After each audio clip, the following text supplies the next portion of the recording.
Uma outra perguntinha aqui. Alergia pode evoluir com os anos de apenas urticária para anafilaxia, por exemplo?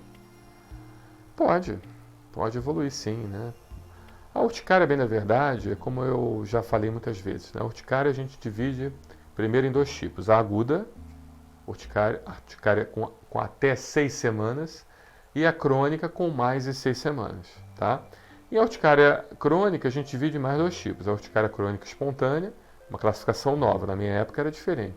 Talvez na época que eu aprendi era uma outra classificação. Talvez você veja alguns vídeos meus mais antigos falando sobre isso. Mais recentemente, a urticária crônica espontânea e a urticária crônica induzida, tá bom? A urticária crônica espontânea pode ser muita coisa, né?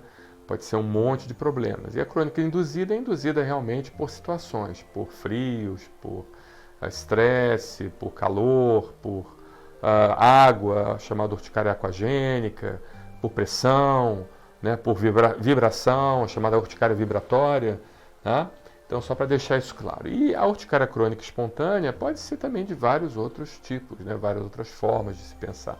Que antigamente achava-se que a urticária crônica idiopática, esse termo espontânea, onde se incluiu a urticária crônica idiopática dentro da espontânea, que pode estar ligada a doença autoimune, doenças ligadas a processos inflamatórios crônicos e assim por diante. Então, a gente tem que entender realmente qual é a origem da sua urticária. Não é tão simples assim, né? Dizer que a sua urticária é uma alergia. A urticária pode ser uma alergia? Sim, pode ser uma alergia a poeira, a ácaro, a mofo, a alimentos ou coisas assim. Mas, para que a gente entenda se realmente essa urticária poderia evoluir para uma anafilaxia, a gente primeiro precisa entender a fisiopatologia dela e a etiologia dela, de onde ela veio, entendeu? Para saber realmente se ela teria um risco aumentado de evoluir para uma anafilaxia. No caso de ser uma urticária provocada por um processo alérgico já remediado, por exemplo, aí sim, realmente o paciente pode começar com urticária e essa urticária então evoluir para outros órgãos, né? Sair da pele, que é o órgão onde a urticária se manifesta na pele, e ir para o intestino, causando diarreia, ir para o sistema cardiovascular, um aumento da frequência cardíaca e diminuição da pressão arterial, ir para o pulmão, causando tosse persistente com um quadro de broncoespasmo e falta de ar.